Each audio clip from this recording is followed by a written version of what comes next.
මෙන් පින්වත් ස්වාමීන් වහන්සේව මම නමස්කාර පූර්වකව පිළිගන්නවා. සුපින්නතුනි, මේ ජීවිතයේදී භාග්‍යතුන් වහන්සේ මේ පරිසරයේ මූලික කරගනිමින් බොහෝ උපදෙස් ඔබට ලබා දුන්නා. භාග්‍යතුන් වහන්සේ පෙන්වා දෙනවා මේ අවකාශයේ නැත්තම් මේ අහසේ කොතරම්නම් පක්ෂීන් ඉගිලීගෙන යනවද. ඔවුන් ගියා කියලා ඔවුන්ගේ මාර්ගය කවදාකවත් අහසේ සලකුණු වෙන්නේ නැහැ. අන්න ඒ වගේ භාග්‍යතුන් වහන්සේ පෙන්වා දෙනවා සදාතනික වූ ධර්මයක් මේ බුද්ධ ධර්මයේ තුල තිබෙනවා කියලා. ඒ වෙන කිසිම ආගමකින් ලබන්න බැරි බව භාග්‍යතුන් වහන්සේ පෙන්වා දෙනවා.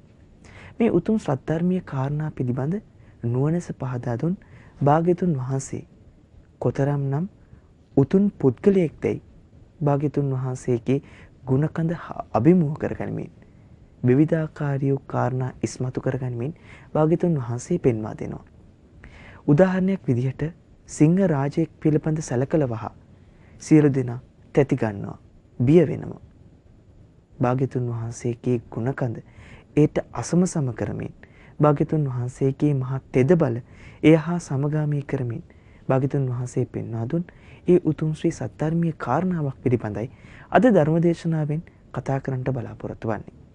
ධර්මදේශනාව ආරම්භ කරන්නට මත්තෙන් භාග්‍යතුන් වහන්සේට සුවඳ මල් පූජා කර පින්වත් ස්වාමීන් වහන්සේට දහත් වට්ටිය පිළිගන්වා ධර්මදේශනය සඳහා ආරාධනා කර සිටිමු. බුද්ධාය නමෝ බුද්ධාය නමෝ බුද්ධාය නමෝ බුද්ධාය. භාග්‍යතුන් වහන්සේ කෙරෙහිත් ඒ උතුම් ශ්‍රී සද්ධර්මයේ කෙරෙහි මහත් වූ අනුකම්පාවෙන් සහ කරුණාවෙන් ගෞරවයෙන් යුක්තව මේ උතුම් ශ්‍රී සද්ධර්මයේ ශ්‍රවණය කරන්නටයි ඔබගෙන් ආරාධනාත් කරනවා.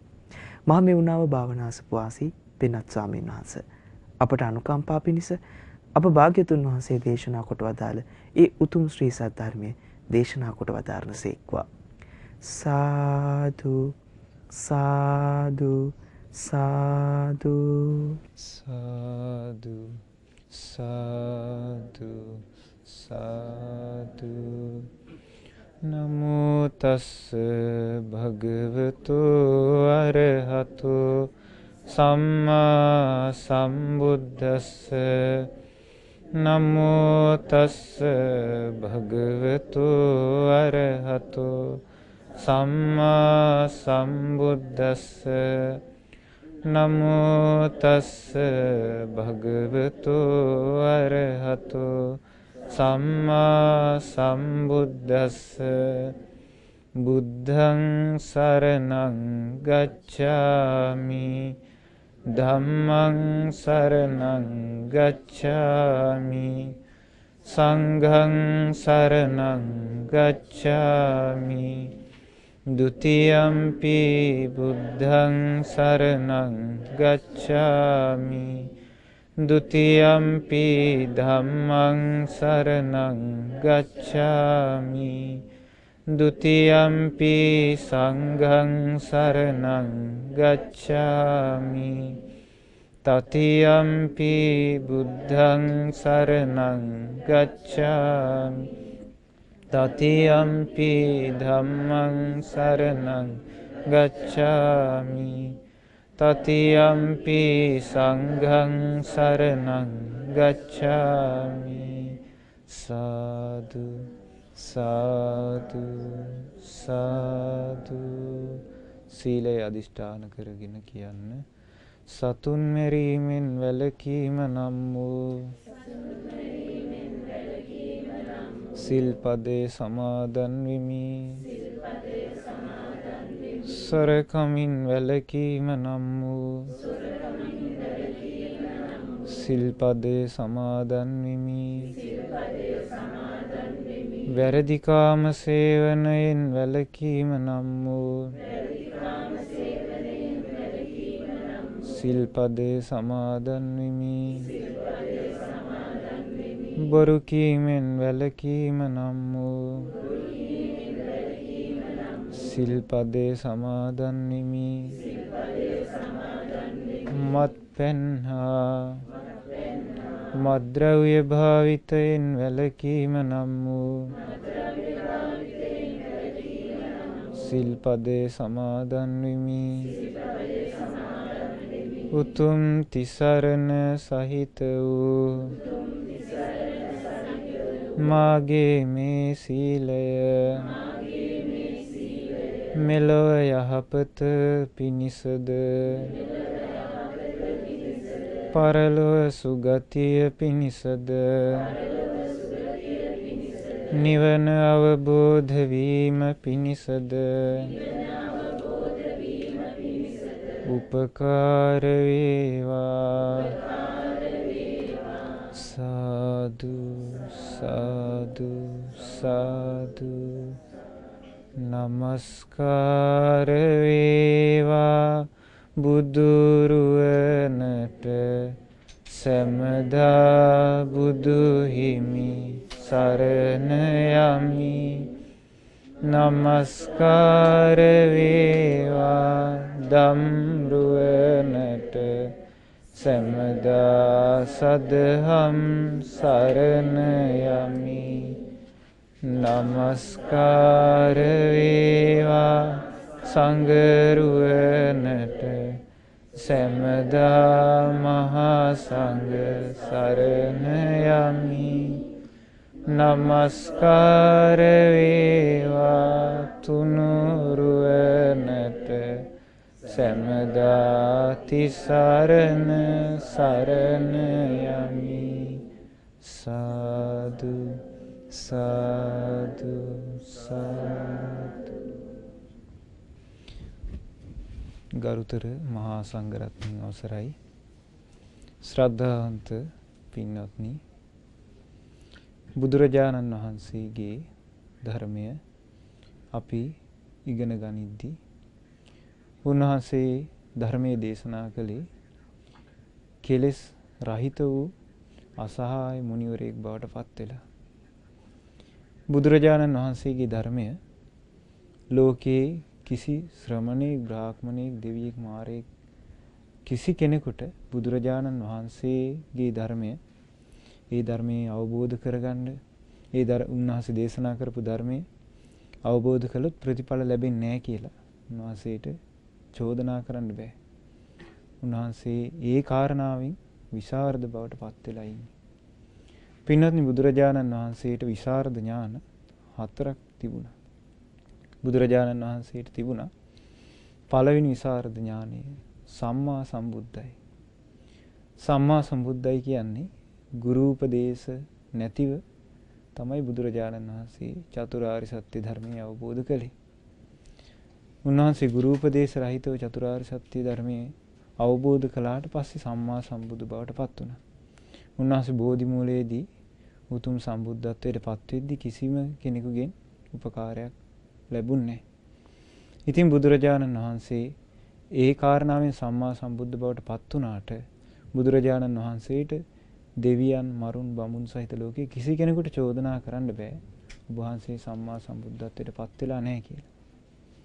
ඒ කාරණාවෙන් බුදුරජාණන් වහන්සේ විශාරද බවට පත් වෙලා ඉන්නේ. ඊළඟට බුදුරජාණන් වහන්සේට තව විශාරද ඥානයක් තිබුණා. ඒ තමයි උන්වහන්සේ රාග, ද්වේෂ, මෝහ දුරු කළ නිකලෙස් ශාස්ත්‍රඥ වහන්සේ නමක් බව. උන්වහන්සේ අරහත්ත්වයට පත් වෙලා හිටියේ. ඒ අරහත්ත්වයට පත් වෙලා හිටියට උන්වහන්සේ තුල මේ කෙලෙස් තියෙනවා කියලා ලෝකේ ඉන්න ශ්‍රමණෙක්, බ්‍රාහ්මණෙක්, දෙවියෙක්, මාරයෙක් සහිත සියලු ලෝකයේ කිසි කෙනෙකුට උන්වහන්සේට මේ කෙලෙසේ තියෙනවා කියලා කරුණු සහිතව චෝදනා කරන්න බෑ. ඒ වගේ මේ චෝදනාවක නිමිත්තක්වත් දක්වන්න බෑ කියන බුදුරජාණන් වහන්සේට. එතකොට ඒ කාරණාවෙන් බුදුරජාණන් වහන්සේ විශාරදයි. පිරිස මැද සිංහනාද කරනවා කියන බුදුරජාණන් වහන්සේ බය රහිතයිලා වැඩ ඉන්නවා කියන. ඊළඟට බුදුරජාණන් වහන්සේට තිබුණ තව විශාරද ඥානයක්. බුදුරජාණන් වහන්සේ යම් දෙයක් නිවන් මාර්ගයට අනතුරුදායකයි කියලා වදාළද උන්වහන්සේ යම් දේවල් වදාලා නිවන් මාර්ගයට මේ දේ කළොත් අනතුරුදායකයි, මේ දේ නිවන් මාර්ගයට අනතුරුදායකයි. හැබැයි මේ දේශනා කරපු මේ නිවන් මාර්ගයට අනතුරුදායක දේවල් පුරුදු කරාට අනතුරක් සිද්ධ වෙන්නේ නැහැ කියලා ලෝකේ කිසිම කෙනෙකුට චෝදනා කරන්න බෑ කියන. එතකොට උන්වහන්සේ අනතුරුදායක දේ හැටියට දේශනා කරපු දේ ලෝකයේ දෙවියන්, මරුන්, බමුණු සහිත ලෝකේ කිසි කෙනෙකුට මේ පුරුදු කිරීමෙන් ලෝකයට අනතුරක් වෙන්නේ නැහැ කියලා චෝදනා කරන්න බෑ කියලා. එතකොට බුදුරජාණන් වහන්සේ තව විශාරද ඥානයකින් යුක්තයි. ඒ තමයි බුදුරජාණන් වහන්සේ නිවන් මාර්ගයේ දේශනා කරගෙන ගියා. ඒ උන්වහන්සේ දේශනා කරපු නිවන් මාර්ගය පුරුදු පුහුණු කරන කෙනෙකුට, ඒ නිවන් මාර්ගයේ දේශනා කළ ආකාරයටම පුරුදු පුහුණු කරන කෙනෙකුට, ඒ නිවන් මාර්ගයේ දෙසූ විදිහට පුරුදු කළොත් උන්වහන්සේ මේ පුරුදු කරන කෙනාට ප්‍රතිඵල ලැබෙන්නේ නැහැ කියලා. ලෝකයේ දෙවියන් මරුන් බමුණු සහිත ලෝකයේ කිසි කෙනෙකුට චෝදනා කරන්න බෑ කියලා. බුදුරජාණන් වහන්සේ ඒ කාරණාවෙන් විශාරදයි. එතකොට ඒ බඳු විශාරද ඥාන හතරකින් යුක්ත තථාගතයන් වහන්සේගේ ධර්මයේ තමයි අපි ශ්‍රවණය කරන්නේ. එතකොට බුදුරජාණන් වහන්සේ ගැන උන්වහන්සේක අවස්ථාවක හඳුන්වලා දෙනවා. උන්වහන්සේ ගයාවත් බෝධියත් අතර චාරිකාවේ වඩිනකොට උන්වහන්සේ සම්බුද්ධත්වයට පත් වෙලා මුල් කාලේ උන්වහන්සේට හම්බුණ උපකාජීවක. උපකාජීවක අහනවා ශ්‍රමණයන් වහන්සේ, ඔබ වහන්සේගේ ශරීර පෙනුම හරි පැහැපත්, හරි ශාන්තයි. දැක්කම හිත පිනා යනවා, හිත ඇදිලා යනවා. ඔබ වහන්සේගේ ගුරුවරයා කවුද කියලා. එතකොට බුදුරජාණන් වහන්සේ අදාළේ නමේ ආචාර්යෝ අත්ති. මට ආචාර්යවරේ නෑ කිව්වා. මට සමාන කෙනෙකුත් ලෝකේ නෑ කිව්වා. සදේව කස්මින් ලෝකස්මින් නත්තිතේ පටිපුග්ගලෝ, දෙවියන් සහිත ලෝකේ මට සමාන කරන්න පුළුවන් කෙනෙක් ලෝකේ නෑ කිව්වා. එතකොට බුදුරජාණන් වහන්සේ කිසිම දෙවියෙකුට, බ්‍රහ්මයෙකුට, මාරයෙකුට ලෝකේ කිසි කෙනෙකුට සමාන වෙන්නේ නැහැ. එතකොට උන්වහන්සේ ඉබඳු අසහාය අద్භූත ඥානයකින් යුක්තවයි මේ ධර්මයේ දේශනා කළේ. එතකොට පින්වත්නි, උන්වහන්සේට තව තිබුණා බුදු සම්බුදු දසබල ඥාන, විශාරද ඥාන, මේ වගේ මහා ඥාන ප්‍රමාණයකින් යුක්තවයි මේ ධර්මයේ දේශනා කළේ. අද එතකොට ඉගෙන ගන්න දේශනාව උන්වහන්සේගේ අනුත්තර පුරිස ධම්ම සාරති ගුණය ඉස්මතු වෙන දේශනාව. අනුත්තර පුරිස ධම්ම සාරතිය කියලා කියන්නේ මොකද්ද? බුදුරජාණන් වහන්සේ අකීකරු දෙවියන්, අකීකරු මිනිසුන් දමනය කිරීමේ උතුම් ශාස්ත්‍රඥ වහන්සේ. ලෝකේ ඉන්න ශ්‍රේෂ්ඨම ශාස්ත්‍රඥ වහන්සේ තමයි බුදුරජාණන් වහන්සේ. ලෝකේ ඉන්න අකීකරු දෙවි මිනිසුන් දමනය කරන්නේ. එතකොට අද ඉගෙන ගන්න දේශනාවේ නම චූල සච්චක සූත්‍රය. මොකද්ද නම? චූල සච්චක සූත්‍රය. චූල සච්චක සූත්‍රය දේශනා කළේ සච්චක බ්‍රාහ්මණයාගේ වාදේ උන්වහන්සේ දේශනා කළේ සච්චක බමුණ උදෙසා. ඉතින් ඒ දවස්වල බුදුරජාණන් වහන්සේ වැඩ හිටියේ විශාලා මහනුවර මහා වනයේ කූටාගාර ශාලාවේ. විශාලා මහනුවර ඒ දවස්වල සච්චක කියන නිගණ්ඨනාථ පුත්තගේ ගෝලයා. එයත් ඒ පැත්තේ තමයි හිටියේ කාලේ. ඒ කාලේ මිනිස්සු අතර කීර්තිරාවයක් පැතිරිලා තිබුණා මේ සච්චක ගැන. සච්චක කියන්නේ බොහොම කතාබස් වලට දක්ෂ කෙනෙක්. මහා පඬිවරයෙක්, විශාල උගතෙක්. මෙයත් එක්කනම් වාද කරන්න බෑ කියලා තමයි මිනිස්සු අතර පැතිරිලා තිබුණේ. ඉතින් මෙයා සච්චක මිනිස්සු මැදට ගිහිල්ලා මේ මිනිස්සු අතර මෙයා කියනවා ඔය ශ්‍රමණ බ්‍රාහ්මණවරු පිරිස් පිරිවරාගෙන පිරිසට ආචාර්ය වෙලා ඉන්නවනේ. ඒ අය කියනවා අරහත්ලු, සම්මා සම්බුද්ධලු, විද්‍යාචරණ සම්පන්නලු. ඒ වුණාට ඔය ಗುಣ මොනවා කිව්වත් මගෙත් එක්ක වාද කරන්න පටන් ගත්තොත් ඒ කට්ටිය වේවුලලා ගියේ නැත්තම්, ඒ කට්ටිය කම්පා වෙලා ගියේ නැත්තම්, සලිත වෙලා ගියේ නැත්තම්, ඒ අයගේ කිහිලි වලින් දාඩිය දැම්මේ නැත්තම්, ඒ වගේ කෙනෙක් නම් ශ්‍රමණේකවත් බ්‍රාහ්මණේකවත් මට දකින්න නැහැ කියන. කාටද මේ කියන්නේ? බුදුරජාණන් වහන්සේට මේ අභියෝග කරන්නේ. ඉතින් මේ සච්චක එහෙම කියලා කියනවා බලාපල්ලා මේ සිත්පිත් නැති කණුව, මේ කණුවත් එක්ක මං වාද කරොත් මේ කණුවත් සලිත වෙලා යනවා කියනවා, සෙල්ලිලා හෙලවිලා යනවා කියනවා, කම්පා වෙනවා කියනවා. මේ කණුවත් වේවුලන්න පටන් ගනි මං වාද කරොත්. එහෙව් එකේ ශ්‍රමණ බ්‍රාහ්මණයෝ කම්පා වෙනවා, දාඩිය දානවා කියන එක ගැන කවර කතාවද කියලා. ඉතින් මෙහෙම සච්චක මිනිස්සුන්ව බය කරගෙන හිටියේ. ඉතින් පින්නත් සඳහන් වෙනවා ඒ සච්චකට විශාල මහා බඩක් තිබිලා තියෙනවා. යකඩෙන් හදපු පටියක් බැඳලා තමයි ඉඳලා තියෙන්නේ. ඉතින් මෙයා වාද කරන පරම්පරාවකින් ආපු කෙනෙක්. එයාගේ පරම්පරාවේ බොහෝ මේ සහෝදර සහෝදරියෝ සියලු දෙනාම වාද කරන අය. ඉතින් මේ සත්‍යක මෙහෙම මිනිස්සු අතර කියාගෙන යද්දී දවසක් අස්සජී ස්වාමීන් වහන්සේ අස්සජී මහරහතන් වහන්සේ උදේවරුේ සිවුරු පොරවාගෙන පාත්‍ර සිවුරුත් අරගෙන විශාලා මහනුවරට පිණ්ඩපාතේ ගියා. පිණ්ඩපාතේ වඩිනකොට සත්‍යකත් විශාලා මහනුවර ඒ වෙලාවේ ව්‍යායාම පිණිස ඇවිදගෙන ගියා. ඇවිදගෙන යනකොට අස්සජී ස්වාමීන් වහන්සේව දැක්කා. දැකලා අස්සජී ස්වාමීන් වහන්සේ ළඟට ආවා. ඇවිල්ලා කියනවා මේ ඇවිල්ලා කිව්වා මම තමයි සත්‍යක කියන්නේ. ඔහෙ දන්නවද මං ගැන කියලා? මං මෙහෙම කෙනෙක් කියලා පෙන්නලා දුන්නා. ඊට පස්සේ ඔයගේ නම මොකද්ද කියලා. මගේ නම තමයි කිව්වා අස්සජී කියලා. ඊට පස්සේ අස්සජී ස්වාමීන් වහන්සේගෙන් අහනවා පින්වත් අස්සජී ඔය ශ්‍රමණ ගෞතමයන් වහන්සේ ඉන්නවනේ. ඒ ශ්‍රමණ ගෞතමයන් වහන්සේ කොහොමද ශ්‍රාවකයෝ හික්මවන්නේ කියලා. එතකොට අස්සජී ස්වාමීන් වහන්සේ කියනවා පින්වත් අග්ගිවේසනය. අග්ගිවේසන කියන්නේ එයාගේ ගෝත්‍ර නාමය. අග්ගිවේසන භාග්‍යතුන් වහන්සේ ශ්‍රාවකයන් හික්මවන්නේ මේ විදිහටයි කියනවා. භාග්‍යතුන් වහන්සේ ශ්‍රාවකයන්ට අනුශාසනා කරනකෝ මහණෙනි රූපය අනිත්‍යයි. වේදනාව අනිත්‍යයි. සංඥාව අනිත්‍යයි. සංස්කාර අනිත්‍යයි. විඥානය අනිත්‍යයි. ඒ වගේම මහණෙනි රූපය අනාත්මයි. තමාගේ වශයෙන් පවත්වන්න බෑ. වේදනාව අනාත්මයි. සංඥාව අනාත්මයි. සංස්කාර අනාත්මයි. විඥානය අනාත්මයි කියලායි බුදුරජාණන් වහන්සේ අවවාද කරන්නේ. ඒ වගේම පින්වත් අස්සජී බුදුරජාණන් වහන්සේ දේශනා කරන්නේ සියලුම සංස්කාර අනිත්‍යයි. සියලුම සංස්කාර අනාත්මයි කියලායි භාග්‍යතුන් වහන්සේ අපි වගේ ශ්‍රාවකයන්ට අවවාද කරන්න කිව්වා. ඉතින් මෙහෙම කිව්වට පස්සේ මේ සත්‍යකය කියනවා අයියෝ පින්වත් අස්සජී මම මේ නොයසිය යුතු එකක් නෙහුවේ. මට මේ අහන්න හොඳ නැති එකක් නෙහුවේ. අපරාධි මම මේක ඇහුවේ කියලා එයා කියන්න පටන් ගත්තා. කියනවා මේ ශ්‍රමණ ගෞතමයන් නෝ වගේ මතයක් දරන කෙනෙක්ද? ඉතින් කවදා හරි අපිටත් ඔය ශ්‍රමණ ගෞතමයන් හම්බ වෙන්නේ නැතේ. එදාටවත් මම ওই පාපී මිත්‍යා දෘෂ්ටිය ඉවත් කළා දානවා කියලා සත්‍යක කිව්වා. කියලා පිටත් වෙලා ගියා.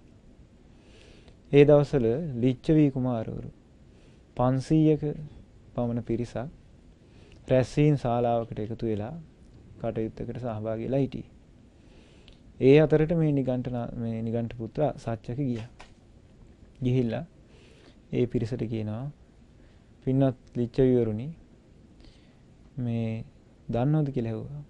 ශ්‍රමණ ගෞතමයන් එක්ක මගේ ලොකු කතාවක් අද සිද්ධ වෙනවා කිව්වා. ඉතින් ශ්‍රමණ ගෞතමයන් කියාපු මතේම හිටියොත් ඒ ශ්‍රමණ ගෞතමයන්ගේ ප්‍රසිද්ධ ශ්‍රාවකයෙක් ඉන්නවා අස්සජී කියලා. ඒ භික්ෂුව කියපු කතාව තුළම ශ්‍රමණ ගෞතමයන් හිටියොත් මම මෙහෙමයි කරන්න කිව්වා. ඇඟේ පතේ හයිය තියෙන මිනිහෙක් දිග ලොම් තියෙන එළුවෙක් අල්ලගෙන ඒ ලොම් තියෙන එළුව අල්ලගෙන එහාට පෙරලලා මෙහාට ඇදලා දාලා පැත්ත හරවලා බිම දානවා වගේ මං ශ්‍රමණ ගෞතමයන් වාදින් පටලවලා හිර කරලා දානවා කිව්වා. ඊළඟට කියනවා එහෙම නැත්තම් පින්වත්නි මම මෙහෙම කරනවා කිව්වා. සුරා හදන මිනිහෙක් ඉන්නවා. ඒ සුරා හදන මිනිසයා ඒ සුරා හදන විශාල ලොකු පැදුරු තියෙනවා. ඒ පැදුරු විශාල ජලාශයක දාලා කොන් හතරෙන් අල්ලගෙන හොඳට වතුර ඇතුලේ දාලා ගසලා එහාට දාලා ගසනවා මෙහාට දාලා ගසනවා වගේ. ඒ වගේ මමත් ශ්‍රමණ ගෞතමයන් වාදීන් පටලවල ගසලා දානවා කිව්වා. ඊට පස්සේ සත්‍යක කියනවා එහෙම නැත්තම් මම මෙහෙම කරනවා කිව්වා. සමහර බේබද්දු ඉන්නේ මේ බේබද්දු ගාව තියෙන සුරා පෙරන පෙරහංකඩි. ඒ පෙරහංකඩේ ඒ බේබද්ද අල්ලගෙන කොන යටට හරවලා ගසනවා. ඊළඟට ඒ කොන උඩට හරවලා ගසනවා. ඒ පැත්ත මේ පැත්ත දදා පෙරහංකඩේ ගසනවා වගේ මන් ශ්‍රමණ ගෞතමයන් වාදෙන් අල්ලලා ගසලා අනිත් පැත්ත දානවා කිව්වා. ඊට පස්සේ කියනවා එහෙමත් නැත්තම් 60 වයස් පිරිච්ච හස්ති රාජයෝ ඉන්නවා කිව්වා.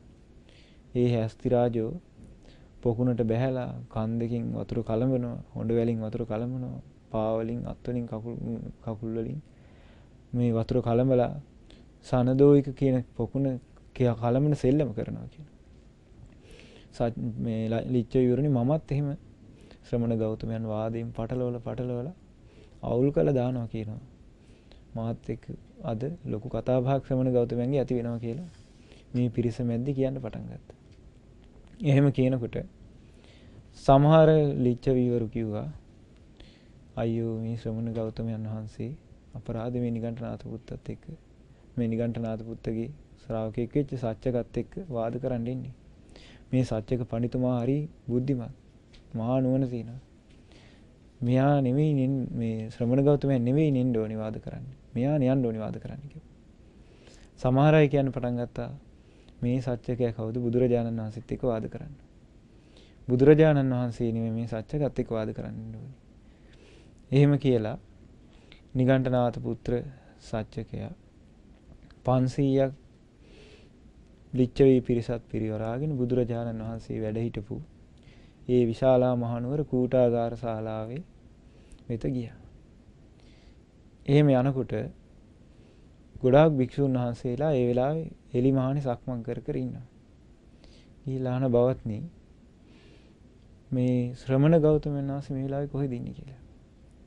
ඊට පස්සේ කිව්වා මේ පින්නතක් ගිවිසන භාග්‍යතුන් වහන්සේ මේ වෙලාවේ මහා වනය ඇතුලේ එක්තරා රුක්සෙවණක විවේකයෙන් වැඩ ඉන්නවා කිව්වා. ඊට පස්සේ සත්‍යකාර විශාල පිරිසත් එක්ක කරගෙන දැන් පිරිස කීයක්ද? 500ක්. 500ක් පිරිසත් එක්ක කරගෙන මහා වනයේ ඇතුළට ගියා. ගිහිලා බුදුරජාණන් වහන්සේ ඉන්න ගහ ළඟටත් ගියා. ගිහිල්ලා බුදුරජාණන් වහන්සේත් එක්ක සත්‍යක නම කියලා කතා කරලා පැත්තකින් පිළිසඳර කතා කරලා වාඩි වුණා. එතකොට ලිච්ඡවීවරුන්ගේ සමහර අය ඇවිල්ලා බුදුරජාණන් වහන්සේට වන්දනා කරලා වාඩි වුණා. සමහර අය ආචාර කරලා වාඩි වුණා. සමහර අය නම කියලා වාඩි වුණා. සමහර අය කතාබස් මුකුත් නිතු පැත්තකින් ඇවිල්ලා වාඩි වුණා. වාඩි වෙලා නිගණ්ඨනාථ පුත්ත මේ සත්‍යක භාග්‍යතුන් වහන්සේගෙන් අහනවා මේ ගෞතමයන් වහන්සේ මටත් තියෙනවා මේ පොඩි කාරණාවක් දැනගන්න කියලා. ඔබ වහන්සේ අවසර දෙනවා නම් මම මේ ප්‍රශ්නේ අහන්නම් කිව්වා. ඊට පස්සේ බුදුරජාණන් වහන්සේ වදාලා අග්ගිවසනේ ඕන දෙයක් අහන්න කිව්වා මගේ. කැමති දෙයක් අහන්න කිව්වා. ඊට පස්සේ කිව්වා පින්නත් ගෞතමයන් වහන්සේ ඔබ වහන්සේ කොහොමද ශ්‍රාවකයන් හික්මවන්නේ? දැන් අර අස්සජී ස්වාමීන් වහන්සේගෙන් අහපු ප්‍රශ්නේම අහනවා මෙතන. ඔබ වහන්සේ මොන විදිහටද බහුල වශයෙන් ශ්‍රාවකයන්ට අවවාද කරන්නේ, අනුශාසනා කරන්නේ කියලා ඇහුවා. බුදුරජාණන් වහන්සේ අදාලා බුදුරජාණන් වහන්සේ ලස්සන උත්තරේ දුන්නා. මොකද්ද? අස්සජී ස්වාමීන් වහන්සේ දීපු ඒ උත්තරේ ඒ විදිහටම දුන්නා. බුදුරජාණන් වහන්සේ අදාලා පින්නත් අග්ගේසනේ මන් ශ්‍රාවකයන් හික්මවන්නේ මෙහෙමයි. මන් ශ්‍රාවකයන්ට බහුල වශයෙන් අවවාද කරන්නේ මෙහෙමයි. අනුශාසනා කරන්නේ මෙහෙමයි. පින්නත් මහණෙනි රූපය අනිත්‍යයි. වේදනාව අනිත්‍යයි. සංඥාව අනිත්‍යයි. සංස්කාර අනිත්‍යයි. විඥානය අනිත්‍යයි. ඒ වගේම පින්නත් මහණෙනි රූපය අනාත්මයි. තමාගේ වශයෙන් පවත්වන්නට බෑ. වේදනාව තමාගේ වශයෙන් පවත්වන්න බෑ. සංඥාව තමාගේ වශයෙන් පවත්වන්න බෑ. සංස්කාර තමාගේ වශයෙන් පවත්වන්න බෑ. විඥානයේ අනාත්මයි තමාගේ වශයෙන් පවත්වන්න බෑ. සෑම සංස්කාරයක්ම අනිත්‍යයි. හැම දෙයක්ම අනාත්මයි කියලයි පින්නත් අග්ගිවසනේ මං ශ්‍රාවකයන්ට බහුල වශයෙන් අවවාද කරන්නේ. එහෙම කිව්වට පස්සේ සත්‍යක කියනවා ගෞතමයන් වහන්සේ මට ඕක ගැන උපමාවක් වැටහෙනවා කිව්වා. අග්ගිවසනේ නම් කියන්නේ කිව්වා මොකක්ද කියලා. ඊට පස්සේ කියනවා ගෞතමයන් වහන්සේ ඒක මේ වගේ දෙයක් කියනවා. දැන් ඔය පැලවිලා ලොකු මහත් වෙන ගස් කොළන් තියෙනවනේ. උස මහත් වෙන ගස් කොළන් තියෙනවා. ඒ ගස් ඔක්කොම උස මහත් වෙන්නේ, වැඩෙන්නේ ඔක්කොම වෙන්නේ මේ මහ පොළොවේ හින්දා කියනවා. මහ පොළොවේ නැත්තම් ගස් කොළන් හැදෙන්නේ නැහැ කියනවා. ඊළඟට කියනවා ගෞතමයන් වහන්සේ ඇඟේ පතේ හයිය යොදවලා වැඩ තියෙනවනේ. ඒ ඔක්කොම වැඩ කරන්න මුල් වෙන්නේ මේ මහ පොළොවක. මහ පොළොවේ මත ඉඳන් කියනවා කරන හැම වැඩේම කරන්නේ. මහ පොළොවේ නිසයි කියනවා මේ සියලු වැඩ කරන්න පුළුවන් වෙන්නේ. ගෞතමයන් වහන්සේ ඒ වගේම තමයි මේ කරන පින් දහම් ඔක්කොම කරන්න වෙන්නේ පින් පව් සියලුම දේ රැස් කරන්න වෙන්නේ මේ රූපේ මත පිහිටලා කියන. මේ මහ පොළොවේ පිහිටලා තමයි සියල්ලම කරන්න වෙන්නේ. අන්න ඒ වගේ තමයි ගෞතමයන් වහන්සේ මේ පුද්ගලයා රූපය ආත්මය කරගෙන ඉන්නේ කියනවා. රූපේ පිහිටලා තමයි පින් පව් රැස් කරන්නේ කියනවා. සියලුම පුද්ගලයෝ රූපය ආත්මය කරගෙන ඉන්නේ කියනවා. වේදනාව ආත්මය කරගෙන ඉන්නේ කියනවා. සංඥාව ආත්මය කරගෙන ඉන්නේ කියනවා. සංස්කාර ආත්මය කරගෙන ඉන්නේ කියනවා. මේ පින් පව් රැස් කරන්නේ ඔක්කොම කරන්නේ විඥානය ආත්ම කරගෙන කියනවා. විඥානයේ පිහිටලයි පින් පව් රැස් කරන්නේ කියනවා. එහෙම කියලා බුදුරජාණන් වහන්සේ අහනවා අග්ගිවෙස්සන ඒ කියන්නේ ඔබ මෙහෙම කියනවා කියන එකට කියලා. ඒ කියන්නේ මේ රූපය මගේ ආත්මයයි. වේදනාව කියන්නේ මගේ ආත්මයයි. සංඥාව මගේ ආත්මයයි. සංස්කාර මගේ ආත්මයයි. විඥාන මගේ ආත්මයයි කියලාද කියන්නේ කියලා. පංච උපාදානස්කන්ධය තමන්ගේ ආත්මය කියලාද කියන්නේ. එහෙම කිව්වට පස්සේ සත්‍යක කියනවා ඔව් මම ඒක තමයි කියන්නේ කිව්වා. රූපේ තමයි ආත්මය කිව්වා. වේදනාව තමයි ආත්මය කිව්වා. සංඥාව තමයි මගේ ආත්මය කිව්වා. සංස්කාර තමයි මගේ ආත්මය කිව්වා. විඥානය තමයි මගේ ආත්මය කිව්වා. අනිත් එක මේ ඉන්න සියලු ජනතාවත් ඕක තමයි කියන්නේ කිව්වා. එහෙම කිව්වට පස්සේ බුදුරජාණන් වහන්සේ ඇහුවා ඈ පින්නත් අග්ගිවෙස්සනේ. දැන් මොකටද ඔය ජනතාවක් ගාව ගන්නේ? වාද හේදුවේ තමන් නම් තමන් එපා මේක විසඳන්න. වෙන කවුරුත් මොකටද කියලා. ඊට පස්සේ සත්‍යක කියනවා හරි පින්නත් ගෞතමයන් වහන්සේ එහෙනම් මම තමයි කියන්නේ රූපේ ආත්මය කියලා. මම තමයි කියන්නේ වේදනාව ආත්මයයි. මම තමයි කියන්නේ සංඥාව ආත්මයයි. මම තමයි කියන්නේ සංස්කාර ආත්මයයි. මම තමයි විඥානයේ ආත්මයයි කියලා කියන්නේ කිව්වා. ඊට පස්සේ බුදුරජාණන් වහන්සේ වදාළන අග්ගිවෙස්සන දැන් මම ඔබෙන් කාරණයක් අහනවා. පුළුවන් විදිහට උත්තර දෙන්න කිව්වා. බුදුරජාණන් වහන්සේ අහනවා සත්‍යක මේ ශාස්ත්‍රීය රජවරු ඉන්නවනේ. ඔටුනු පළඳපු තමන්ගේ රාජ්‍යයේ සම්පූර්ණ බලය පාවිච්චි කරන්න පුළුවන් රජවරු ඉන්නවා. පසේ නදී කොසල් රජුරු ඉන්නවා. කොසල් රාජ්‍යයටම අනපතුරු. ඊළඟට වේදේහි පුත්‍ර මගධේ අධිපති අජාසත් රජුරු ඉන්නවා. ඊළඟට නොඑක් සාමන්ත රජවරු ඉන්නවා. ඒ සියලුම රජවරුන්ට පුළුවන් තමන්ගේ රාජ්‍යයේ ඉන්න අය කැමති කෙනෙක් මරන්න ඕන කෙනෙක් වුණා ගෙනලා මරන්න පුළුවන්. කැමති කෙනෙක් ඉන්නවා නම් පිටුවහල් කරන්න එයා පිටුවහල් කරන්න පුළුවන්. කැමති කෙනෙක් ඉන්නවා නම් නිරපන්න එයා නිරපන්න පුළුවන් කියලා. කැමති කෙනෙකුට දඬුවම් දෙන්න ඕන නම් ඒ දඬුවම් දෙන්න පුළුවන් කියලා. කැමති කෙනෙක් දිලිඳු කරන්න ඕන නම් දිලිඳු කරන්නත් පුළුවන් කියලා. එතකොට එහෙම කියනවා. එහෙම කියලා බුදුරජාණන් වහන්සේ කියනවා එහෙම පුළුවන් නේද කියලා. රජුරුන්ට පුළුවන් නේද තමන්ගේ රටේ ඉන්න අයට කැමති විදිහට දඬුවම් දෙන්න. ඊට පස්සේ කියන ගෞතමයන් වහන්සේ ඒක ඇත්ත කිව්වා. ඔටුනු පලන් සක්විති රජවරු මේ රජවරු ඉන්න පසේ නදී කොසල් රජුරු අජාසත් රජුරු වගේ අයටත් ඒ වගේ කරන්න පුළුවන් කියනවා. ඒ වගේ විතරක් නෙවෙයි කියනවා. මේ සමූහාණ්ඩුව තියෙන මේ වජ්ජීන් ඉන්නවනේ. විශාලා මහනුවර. ඒ වජ්ජීන්ටත් පුළුවන් කියනවා. ඒ වගේම තමන්ගේ රාජ්‍යීන් අයට කැමති විදිහට දඬුවම් දෙන්න පිටුහල් කරන්න මරලා දාන්න ඕනේ දෙයක් කරන්න පුළුවන්. ඒ වගේම මල්ලයන් ඉන්නවනේ ඒ සියලු දෙනාටත් පුළුවන් කියනවා. රටේ ඉන්න ඕන කෙනෙක් නිරපන්න, දිනුදු කරන්න, මරලා දාන්න ඕන දෙයක් කරන්න පුළුවන් කියනවා. ඒ අයගේ බලය පාවිච්චි කරලා. ඉතින් ශ්‍රමණ ගෞතමයන් වහන්සේ මේ සියලු දෙනාට රජවරුන්ට කොහොමත් පුළුවන් මේ රටේ ඉන්න තමන්ගේ ජනතාවට දඬුවම් දෙන්න. ඒ වගේම දිලිඳු කරන්න, මරලා දාන්න ඕන දෙයක් කරන්න පුළුවන් කියනවා. ඊට පස්සේ බුදුරජාණන් වහන්සේ වදාරනවා පින්නත අග්ගිවෙස්සනේ මේ ගැන මොකද්ද හිතන්නේ? දැන් ඔබ කිව්වා ඉස්සෙල්ලා රූපය මගේ ආත්මයයි කියලා. මගේ රූපේ මෙසේ වේවා. මගේ රූපේ මෙසේ නොවේවා කියලා දැන් ඔබට පවත්වන්න පුළුවන්ද කියලා. අර රජවරුන්ට යටත් වෙන්න නොදී රූපේ පවත්වන්න පුළුවන්ද? එහෙම වුණාට පස්සේ සත්‍යක නිස්සබ්ද වුණා. සත්‍යක නිස්සබ්ද වෙලා ඉන්නකොට බුදුරජාණන් වහන්සේ දෙවෙනි සැරේටත් ඇහුවා. දෙවෙනි තරට බුදුරජාණන් වහන්සේ අහනවා පින්නත අග්ගිවෙස්සනේ දැන් මොකද්ද කියන්නේ? ඔබ ඉස්සෙල්ලා කිව්වා රූපය මගේ ආත්මයයි. රූපය මගේ ආත්මය කියලා කිව්වා. දැන් එතකොට පුළුවන්ද රූපය මෙසේ මගේ රූපය මෙසේ වේවා කියලා පවත්වන්න පුළුවන්ද කියලා? මගේ රූපය මෙසේ නොවේවා කියලා පවත්වන්න පුළුවන්ද කියලා? එහෙම බලයක් පාවිච්චි කරන්න Tamanට කැමති විදිහට රූපේ තියාගන්න පුළුවන්ද? ඒ වෙලාවේ සත්‍යක නිස්සබ්ද වුණා. එතකොට භාග්‍යවතුන් වහන්සේ සත්‍යකට කියනවා සත්‍යකේ දැන් කතා කරන්න ඕනි කියලා. දැන් නිස්සද්ද වෙලා ඉන්න කාලේ නෙමෙයි කිව්වා. තථාගතයන් වහන්සේ නමක් කරුණ සහිතව තුන් වතාවක් කරුණ සහිතව ප්‍රශ්න කරද්දී පිළිතුරු දෙන්නේ නැතුව හිටියොත් තමන්ගේ හිස හස්කඩකට පැලෙයි කිව්වා.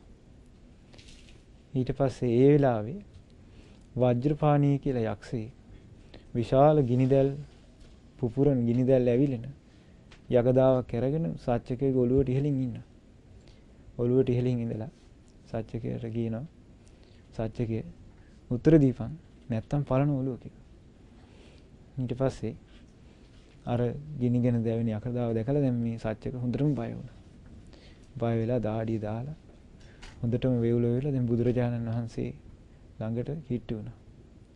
කිට්ටු වෙලා අහනවා බවත් ගෞතමයන් වහන්සේ ආයි මගෙන් මේ ප්‍රශ්නේ පොඩ්ඩක් අහනවද කියලා. ඊට පස්සේ බුදුරජාණන් වහන්සේගෙන් අහනවා බුදුරජාණන් වහන්සේ අහනවා පින්නත් අග්ගේසනේ ඔබ දැන් මොකද්ද කියන්නේ කියලා. ඔබ කියවනේ රූපය මගේ ආත්මයයි කියලා. ඉතින් එහෙමනම් මගේ රූපේ මෙසේ වේවා. මාගේ රූපේ මෙසේ නොවේවා කියලා. තමන්ට රූපේ තමාගේ වසඟේ පවත්වන්න පුළුවන් දෙයක්. ගෞතමයන් වහන්සේ ඒක නම් කරගන්න බෑ කිව්වා. ඊට පස්සේ බුදුරජාණන් වහන්සේ හදානවා ආහා අග්ගේසන හොඳ කල්පනාවෙන් උත්තර දෙන්න. හොඳ කල්පනාවෙන් තමයි උත්තර දෙන්න ඕනේ කියනවා. දැන් කලින් කියපු එක නෙමෙයි මේ දැන් කියන්නේ. දැන් කලින් කිව්වේ වෙන එක. දැන් කියන්නේ තව එකක්. කලින් කියපු එක දැන් කියපු එකට ගැලපෙන්නේ නැහැ නේ. හොඳ කල්පනාවෙන් උත්තර දෙන්න කිව්වා. ඊට පස්සේ බුදුරජාණන් වහන්සේ අහනවා අග්ගේසන දැන් මේ ගැන මොකද්ද කියන්නේ? ඔබ දැන් කියවනේ වේදනාව මගේ ආත්මය කියලා කිව්වා. ඉතින් වේදනාව මෙසේ වේවා මාගේ වේදනාව මෙසේ නොවේවා කියලා පවත්වන්න පුළුවන් දෙයක්. තමන්ට බලයක් පාවිච්චි කරන්න පුළුවන් දෙයක්. එහෙම වුණාට පස්සේ සත්‍යක කියනවා ගෞතමයන් වහන්සේ ඒකත් කරගන්න බෑ කිව්වා. එහෙමනම් කරන්න බෑ කිව්වා. ඊට පස්සේ බුදුරජාණන් වහන්සේ අදාළනවා අග්ගේසන කල්පනාවෙන් උත්තර දීපන්. කලින් කිව්වේ වෙන එකක්. දැන් තව එකක් කියනවා. ඊට පස්සේ බුදුරජාණන් වහන්සේ අදාළනවා අග්ගේසන මොකද්ද හිතන්නේ කියලා. සංඥාව කලින් ඔබ කිව්වේ සංඥාව මගේ ආත්මයයි කියලා. එහෙනම් සංඥාව මාගේ සංඥාව මෙසේ වේවා. මාගේ සංඥාව මෙසේ නොවේවා කියලා සංඥාව දිසා තමන්ට බලයක් පාවිච්චි කරන්න පුළුවන් දෙයක්. අනේ ගෞතමයන් වහන්සේ ඒකත් කරගන්න බෑ කිව්වා. බුදුරජාණන් වහන්සේ දාන කල්පනාවෙන් තමයි උත්තර දෙන්න ඕනේ. දැන් කලින් කිව්වේ වෙන එකක්. දැන් තව එකක් කියන්නේ. ඒ නිසා කල්පනාවෙන් උත්තර දෙන්න කිව්වා. කලින් කියපු එක මේ කියන එකට ගැලපෙන්නේ නැහැ කිව්වා. ඊට පස්සේ බුදුරජාණන් වහන්සේ ආය අහනවා දැන් ඔබ කිව්වා සංස්කාර ආත්මය කියලා. සංස්කාර මාගේ වසඟේ පවත්වන්න පුළුවන් කියලා. එහෙනම් මගේ සංස්කාර මෙසේ වේවා. මාගේ සංස්කාර මෙසේ නොවේවා කියලා Tamanට පවත්ව ගන්න පුළුවන්ද කියලා. බලයක් පාවිච්චි කරන්න පුළුවන්ද? ගෞතමයන් වහන්සේ ඒකත් කරගන්න නම් බෑ කිව්වා. එතකොට බුදුරජාණන් වහන්සේ අදාළ අග්ගිවස්සන කල්පනාවෙන් උත්තර දෙන්න. දැන් කලින් කිව්වේ වෙන එකක්. දැන් කියන්නේ තව එකක්. බුදුරජාණන් වහන්සේ අහනවා සත්‍යකේ ඔබ කිව්වා විඥානේ ආත්මය කියලා. විඥානේ මගේ ආත්මය කිව්වා. එහෙනම් විඥානේ තමාගේ වසඟේ පවත්වන්න පුළුවන්ද? මාගේ විඥානේ මෙසේ වේවා, මාගේ විඥානේ මෙසේ නොවේවා කියලා පවත්ව ගන්න පුළුවන්ද කියලා. තමන්ට බලයක් පාවිච්චි කරන්න පුළුවන්ද? අනේ භාග්‍යවතුන් වහන්සේ ඒක නම් කරගන්න බෑ කිව්වා. ඊට පස්සේ බුදුරජාණන් වහන්සේ කිව්වා කල්පනාවෙන් තමයි උත්තර දෙන්න ඕනේ. දැන් කියපු එකක්වත් කලින් කියපු එක නෙමෙයි කිව්වා. මේ වෙන ඒවා කියන්නේ කිව්වා. එතකොට බුදුරජාණන් වහන්සේ ආපහු අහනවා අග්ගිවස්සන ඔබ මේ ගැන මොකද්ද හිතන්නේ? රූපය නිට්ටය දෙයක්ද අනිත්‍ය දෙයක්ද කියලා. ඊට පස්සේ බුදුරජාණන් වහන්සේ උත්තර දෙනවා ගෞතමයන් වහන්සේ රූපේ අනිත්‍යයි. එහෙනම් සත්‍යකේ යමක් අනිත්‍ය නම් ඒක සැපයිද දුකයිද කියලා. ගෞතමයන් වහන්සේ ඒක දුකයි කිව්වා. යමක් අනිත්‍ය නම් දුක නම් විනාශ වෙන ස්වභාවයට අයිති නම් ඒක මගේ ආත්මයයි කියලා සලකන එක සුදුසුයිද කියලා. ගෞතමයන් වහන්සේ ඒක නම් සුදුසු නෑ කිව්වා. ඊළඟට බුදුරජාණන් වහන්සේ අහනවා සත්‍යක වේදනාව නිට්ටයද අනිත්‍යද කියලා.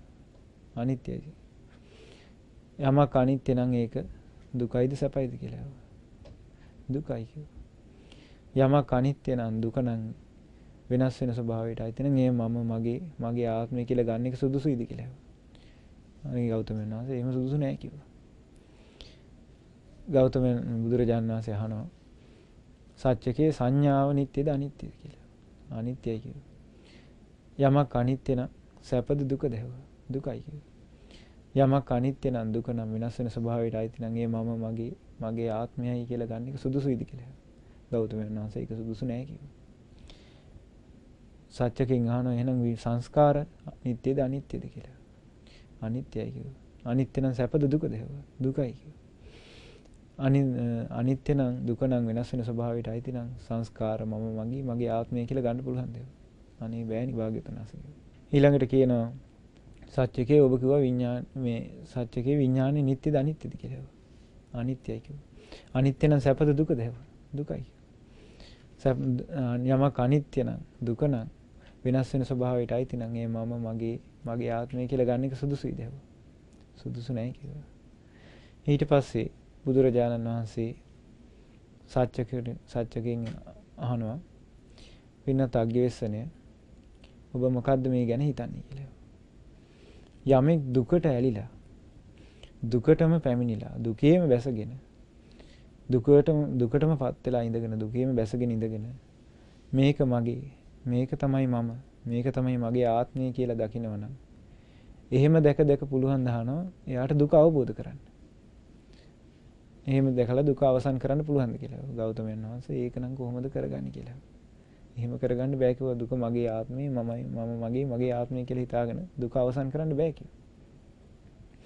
එතකොට බුදුරජාණන් වහන්සේ අහනවා අග්ගිවෙස්සන මේ ගැන මොකද්ද කියන්නේ? ඔබත් දැන් දුකටම ඇලිලා දුකටම පැමිණිලා දුකේම බැසගෙන මේ දුක මගේ ආත්මයයි මේ දුක මේ දුක මගේ ආත්මය කියලා හිතා හිටියේ නැද්ද කියලා. එහෙම කිව්වට පස්සේ සත්‍යකය කියනවා ගෞතමයන් වහන්සේ නැත්තේ මොකද? මටත් උනේ ආන්න ඒකමයි කියනවා. මාත් ওই දෘෂ්ටියම හිටියේ කියනවා. මටත් ඒකම තමයි සිද්ධ වුනේ කියනවා. ඊට පස්සේ බුදුරජාණන් වහන්සේ වදාරනවා අග්ගිවෙස්සන ඕක හරියට මෙන්න මේ වගේ දෙයක් කියනවා. අරටුවක අවශ්‍යතාවයේ තියෙන මිනිස්සෙක් ඉන්නවා. ගහක හොඳ අරටුව හොයාගන්න ඕනි මිනිස්සෙක්. අරටුවක් හොයාගෙන යනවා කියන මුවහත් පොරොවකුත් අරගෙන විශාල කෙහෙල් වනයකට යනවා. කෙහෙල් වනයකට ගිහිල්ලා මහත තියෙන කෙහෙල් ගහක් අරගෙන උස මහත තියෙන කෙහෙල් ගහක් අරගෙන ඒ ගහ කපනවා. කපලා පතුරු ගලවනවා කියන පතුරු එක එක අයින් කරනවා කියන මොකක් හොයන්නද? අරටුව හොයන්න. අරටුව හොයන්න පතුරු ගලවනවා කියන. පතුරු ගලව අරටුවක් හොයනවා කියන. අග්ගිවෙස්සනේ කොහොමද කියලා අරටුවක් හොයාගෙන කෙහෙල් ගහයි. ආන්න ඒ වගේ කියන ඔබත් දැන් මාත් එක්ක වාදෙට ඇවිල්ලා ඉඳලා මාත් එක්ක කරුණු කියාගෙන මම කරුණු කියද්දි ඔබගේ වාදේ හරසුන්නේලා ගියා නේද කියලා. ඔබේ වාදේ අර පතුරු ගහන කෙහෙල් ගහ වගේ වුණා නේද කියලා. අරටුව නැති කෙහෙල් ගහ වගේ නේද උනේ කියලා. එහෙම කිව්වට පස්සේ දැන් මේ සත්‍යක බලන්න දැන් පිරිස 500ක් ගෙන්නගෙන න්යාවි. කොහොමද කිව්වේ?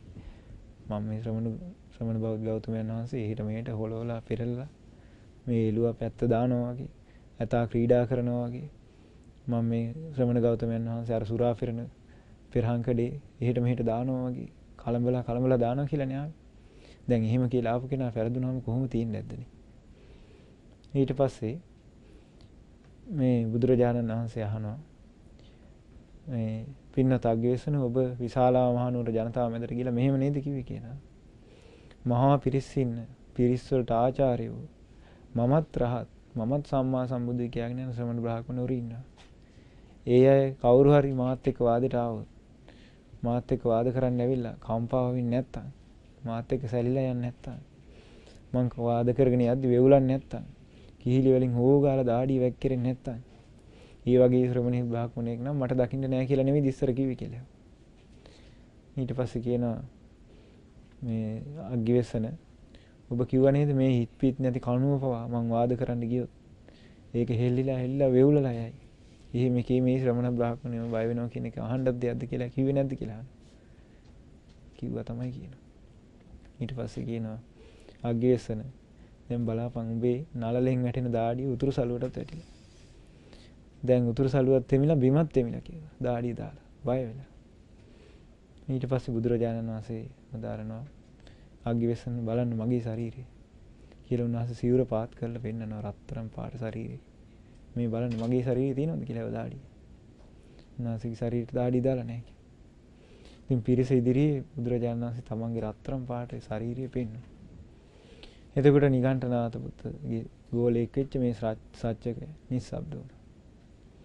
නිස්සද්ද වෙලා බිම් බලාගත්තා. බිම් බලාගෙන ඔළුව පාත් කරගෙන දැන් වැටහීම් රහිතව ඔහේ වාඩි වෙලා ඉන්නවා. ඒ වෙලාවේ මේ ලිච්ඡවි පිරිස අතර හිටියා දුරුමුඛ කියලා ලිච්ඡවි තරුණේ. මේ ලිච්ඡවි තරුණයා එතනින් නැගිටලා අර සත්‍යකය දිහා බලාගෙන කියනවා භාග්‍යවතුන් වහන්සේ මට උපමාවක් වැටහෙනවා කියලා. බුදුරජාණන් වහන්සේ වදාලා දුර්මුඛේ එහෙනම් කියන්න කිව්ව උපමාව. ස්වාමීනි ඒක මෙන්න මේ වගේ දෙයක් කිව්වා. ඔන්න එක ගමක හරි නියම් ගමක් ළඟ හරි පොකුණක් තියෙනවා කිව්වා. ඒ පොකුණේ කක්කුටෙක් හිටියා කිව්වා. ඒ කක්කුට්ටා ස්වාමීනි එදා පොඩි පුංචි දරුවෝ ටිකක් ඇවිල්ලා ඒ කක්කුට්ටා පොකුණෙන් ඇදලා උඩට දාගත්තා කියලා. උඩට දාලා ඒ කක්කුට්ටා එක යම් කිසි අඬුවක් දික් කරනවාද? යම් කිසි අතක් පයක් දික් කරනවාද? දික් කරන අඬ පොළු වලින් ගහලා කැඩුවා කියලා. එතකොට කක්කුට්ටා දැන් දික් කරන අඬ කැඩුවට පස්සේ කක්කුට්ටාගේ අඬු ටික නැති වුණා කිව්වා. ආපහු ඒ කක්කුට්ටාට අර පොකුණට බහින්න බැරි වුණා කිව්වා. ඇයි අඬු ටික නැති නිසා. භාග්‍යවතුන් වහන්සේ මේ සත්‍යකයටත් ඕක නෙවුනේ කිව්වා. බුදුරජාණන් වහන්සේත් එක්ක වාද කරන්න ආවට පස්සේ බුදුරජාණන් වහන්සේ සියලු දෘෂ්ටි භාග්‍යවතුන් වහන්සේ විසින් කඩලා බිඳලා විසිරවල දැම්ම කියනවා. ආයෙනම් ওই නිගණ්ඨනාථ පුත්ත සත්‍යකය භාග්‍යවතුන් වහන්සේත් එක්ක වාද කරන්න නම් ඉන්නේ කන්නේ කිව්වා. එහෙම කිව්වට පස්සේ සත්‍යකට තරහ ගියා. සත්‍යක කියනවා දුර්මුඛ කට වහ ගන්නවා. දුර්මුඛේ මන් දන්නවා උඹ හරි මුකරියා කියලා. මන් දන්නවා හරි කටකාරයි කියලා. දැන් ඔහෙත් එක මගේ කතාවක් නැහැ. මම මේ වෙලාවේ කතා බස් කරන්නේ ශ්‍රමණ ගෞතමයන් එක විතරයි. ඊට පස්සේ බුදුරජාණන් වහන්සේට කියනවා මේ ගෞතමයන් වහන්සේ ඔය මේ අනිත් අයගේ කතා බස් අපි අහන්න ඕනේ නැහැ. ওই පැත්තකින් ඉන්න ශ්‍රමණ බමුණන්ගේ කතාවල් අපි පැත්තකට දාමු. ඒ කට්ටිය නිකන් විලාප දෙඩවිලි විතරයි. මං අහනවා එහෙනම් ශ්‍රමණ ගෞතමයන් වහන්සේගෙන් ප්‍රශ්නයක් කිව්වා. ශ්‍රමණ ගෞතමයන් වහන්සේ ශ්‍රාවකෙක් බුද්ධ ශාසනයේ කටයුතු කරන්නේ කොයි විදිහටද? අවවාද පිළිපදින්නේ, සැකයෙන් නිතර වෙන්නේ, හොයා යන ගති නැති වෙන්නේ, විසරද බවට පත් වෙන්නේ මොන විදිහටද කියලා බුදුරජාණන් වහන්සේ අහුවා. බාහිර පිහිටකින් තොරව බුද්ධ ශාසනය වාසය කරන්නේ මොන විදිහටද කියලා. එහෙම ඇහුවට පස්සේ බුදුරජාණන් වහන්සේ දේශනා කරනවා අග්ගිවේසනේ මගේ ශ්‍රාවකයෝ ඉන්නවා. ඒ ශ්‍රාවකයා යම්කිසි රූපයක් අතීත අනාගත වර්තමානයේ වේද. ඒ වගේම තමාගේ හෝ බාහිර හෝ වේද. සියුම් හෝ ගොරෝසු හෝ වේද. ඒ වගේම හීන හෝ ප්‍රණීත හෝ වේද. දුර හෝ ළඟ හෝ යම් රූපයක් ඇද්ද. ඒ රූප සියල්ලම මම නොයි, මගේ නොයි, මගේ ආත්මේ නොයි කියලා දියුණු කරපු ප්‍රඥාවෙන් යථාර්ථය දකිනවා නම් එයාට පුළුවන් කියන බුදුසසුනේ සැක රහිතව වාසය කරන්න. ඊළඟට බුදුරජාණන් වහන්සේ දේශනා කරනවා යම්කිසි ශ්‍රාවකෙක් වේදනාවක් තියෙනවා නම් අතීත අනාගත වර්තමාන වේවා, ආධ්‍යාත්මික වේවා, බාහිර වේවා, හීන වේවා, ගොරෝසු වේවා, දුර හෝ වේවා, ළඟ හෝ වේවා, සියුම් හෝ වේවා, ගොරෝසු හෝ වේවා, දුර හෝ වේවා, ළඟ හෝ වේවා යම්කිසි වේදනාවක් තියෙනවද? ඒ වේදනාව මම නොයි, මගේ නොයි, මගේ ආත්මේ නොයි කියලා ගන්නවා නම් එයාට ප්‍රඥාවෙන් යථාර්ථයෙන් දකින්න පුළුවන් කියලා. දියුණු කරපු ප්‍රඥාවෙන් යථාර්ථය දකින්න පුළුවන් කියලා. ඊළඟට බුදුරජාණන් වහන්සේ දේශනා කරනවා යම්කිසි සංඥාවක් තියෙනවා නම් අතීත අනාගත වර්තමාන වේවා, ආධ්‍යාත්මික වේවා, බාහිර වේවා, දුර හෝ වේවා, ළඟ හෝ වේවා, ඒ වගේම හීන හෝ වේවා, ප්‍රණීත හෝ වේවා, සියුම් හෝ වේවා, ගොරෝසු හෝ වේවා යම්කිසි සංඥාවක් තියෙනවා නම් ඒ සංඥාව මම නොයි, මගේ නොයි, මගේ ආත්මේ නොයි කියලා ගන්නවා නම් එයා යථාර්ථයේ දකිනවා නම් එයා තමයි කියනවා දියුණු කරු ප්‍රඥාවෙන් යථාර්ථයේ දකින්න කෙනා. සැකයෙන් ඈතර වෙන කෙනා. ඊළඟට බුදුරජාණන් වහන්සේ අදාරනවා පින්නතග්ගේ වෙසනේ මාගේ ශ්‍රාවකයෙක් ඉන්නවනම් සංස්කාර අතීත අනාගත වර්තමානයේ තියෙන සංස්කාර වේවා. ඒ වගේම ආධ්‍යාත්මික වේවා, බාහිර වේවා, දුර හෝ වේවා, ළඟ හෝ වේවා, හීන හෝ වේවා, ප්‍රණීත හෝ වේවා, සියුම් හෝ වේවා, ගොරෝසු හෝ වේවා යම්කිසි සංස්කාරයක් තියෙනවාද ඒ සියලු සංස්කාර මම නොයි, මගේ නොයි, මගේ ආත්මේ නොයි කියලා යථාර්ථ වශයෙන් නුවණින් විමසලා දකිනවා නම් එයා කියන සැකයෙන් ඈතර වෙච්ච කෙනා. ඊළඟට බුදුරජාණන් වහන්සේ දේශනා කරන යම්කිසි විඥානයක් තියෙනවද අතීත අනාගත වර්තමාන වේවා, හීන හෝ වේවා, ප්‍රණීත හෝ වේවා, දුර හෝ වේවා, ළඟ හෝ වේවා, ඒ වගේම සියුම් හෝ වේවා, ගොරෝසු හෝ වේවා යම්කිසි විඥානයක් තියෙනවද ඒ විඥානයත් මම නොයි, මගේ නොයි, මගේ ආත්මේ නොයි කියලා ගන්නවා නම් කෙනෙක්. එහෙම යථාර්ථයෙන් නුවණින් විමසනවා නම් ප්‍රඥාවෙන් දකිනවා නම් එයා කියන සැකයෙන් ඈතර වෙන කෙනා. ඉතින් බුදුරජාණන් වහන්සේ එහෙම දේශනා කරාට පස්සේ බුදුරජාණන් වහන්සේ දේශනා කරාට පස්සේ කියනවා බුදුරජාණන් වහන්සේ දේශනා කරනවා. එතකොට මේ අග්ගිවේසන අහනවා භාග්‍යතුන් වහන්සේ. එතකොට භික්ෂුවක් රහතන් වහන්සේ නමක් වෙලා ආශ්‍රව නැති කරන්නේ කොහොමද? බුද්ධ ශාසනය සම්පූර්ණ කළ යුතු දේ කරලා කෙලෙස් බර විසි කරලා පිළිවෙලින් ශ්‍රේෂ්ඨත්වයට පත් වෙලා ඉන්න කෙනෙක් බවට පත් වෙන්නේ කොහොමද? සියලු දුකෙන් නිදහස් වෙන්නේ කොහොමද කියලා. මේ අරහත්ත්වයට පත් වෙන්නේ කොහොමද කියලා අහනවා සත්‍යක. එතකොට බුදුරජාණන් වහන්සේ නැවත උත්තර දෙනවා. මාගේ ශාසනය යම් කිසි භික්ෂුවක් ඉන්නවා නම් ඒ භික්ෂුව අතීත අනාගත වර්තමාන වේවා. හීන හෝ වේවා. ප්‍රනීත හෝ වේවා. දුර හෝ වේවා. ළඟ හෝ වේවා. ඒ වගේම ආධ්‍යාත්මික හෝ වේවා. බාහිර හෝ වේවා. සියලු රූප ඇද්දේ සියලු රූප මම නොයි. මගේ නොයි. මගේ ආත්මේ නොයි කියලා දියුණු කරු ප්‍රඥාවෙන් යථාර්ථයෙන් දැකලා ඒවට නොබැඳී ඒ නිදහස් වෙනවා නම් ඒ ශ්‍රාවකයා කියනවා අරහත්ත්වයට පත් වෙන්නේ. ඊළඟට බුදුරජාණන් වහන්සේ වදාරනවා මේ අතීත අනාගත වර්තමාන දුර හෝ වේවා ළඟ හෝ වේවා ආධ්‍යාත්මික හෝ වේවා බාහිර හෝ වේවා සියුම් හෝ වේවා ගොරෝසු හෝ වේවා යම් කිසි වේදනාවක් ඇද්ද ඒ වේදනාව මම නොවේ මගේ නොවේ මගේ ආත්මේ නොවේ කියලා ප්‍රඥාව දියුණු කරපු ප්‍රඥාවෙන් යථාර්ථය දැකලා ඒවට නොබැඳී ඒ නිදහස් වෙනවද? එයා කියනවා අරහත්ත්වේ සාක්ෂාත් කරන්න පුළුවන් කියලා. ඊළඟට බුදුරජාණන් වහන්සේ දේශනා කරනවා යම් කිසි සංඥාවක් තියෙනවද?